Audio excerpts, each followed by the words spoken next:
Corconne, nestled against its hillside, was given by nature a unique treasure, the gravette, tiny limestones lying on a bed of clay, which produce, under the sun's rays, especially generous grapes. By the end of summer, hard labor has loaded the trailers with swollen grapes, which feed the presses, over-brimming with the juices that will become white and rosé wines.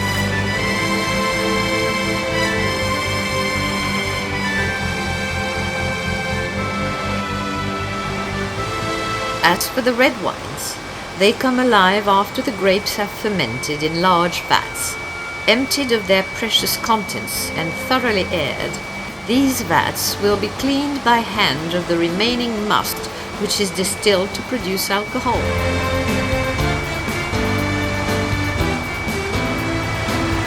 Autumn pours its golden hues over the plain.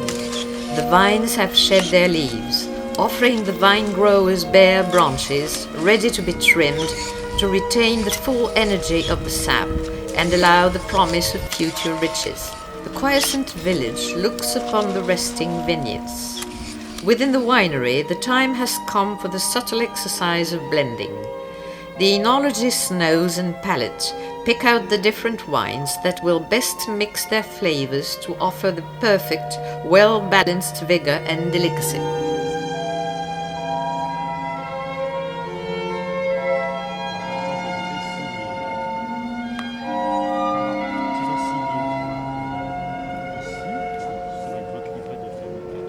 The white wines mature slowly under the soft half light of the cellars, and their flavors ripen under close surveillance as they absorb the tang of the oak vats that silently enclose and protect them.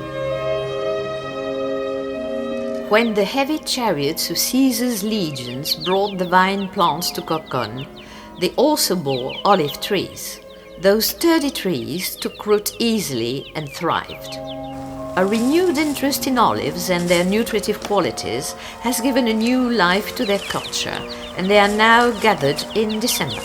Harvested and pressed at the mill, these olives give out a deeply tasty oil, and nowadays Corconne can produce its own gravette oil. It is time for the winery to ring with the tinkling of glass as the wine bottles are filled, prelude to many a pleasant occasion.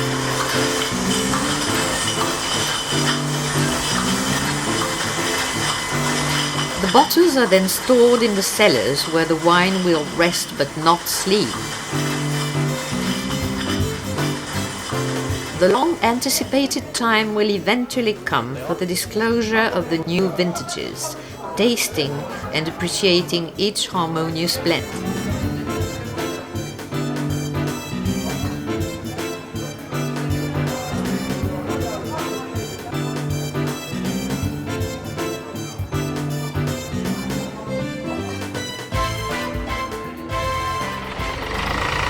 But what would become of the vintage without the effort of men? Spring calls for the plough to air the soil and clear it of useless weeds. The growth of branches must be mastered as well by severe trimming, which sets the plain astir with the sound of engines scoring the vineyards. But only the hand of man can choose the leaves that must be picked off to expose the ripening grapes to the rays of the sun. As a prelude to harvest, an estimate of yield per acre demands the attention of an experienced specialist.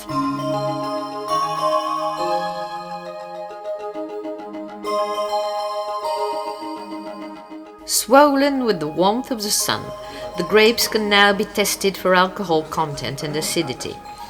This is done by an enology advisor who will then set the date for the harvest.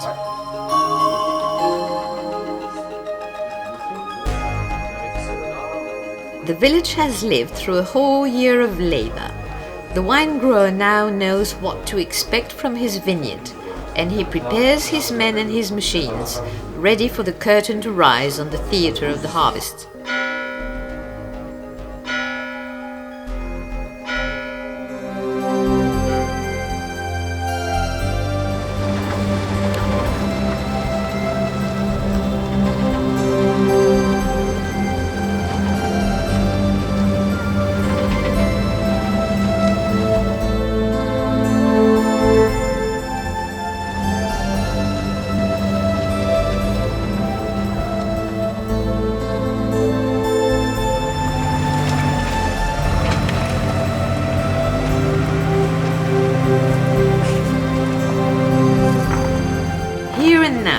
starts the great adventure of the grapes, gradually yielding to the patience, experience and dedication of the winery team in order to give the Gravette its distinctive taste and flavor.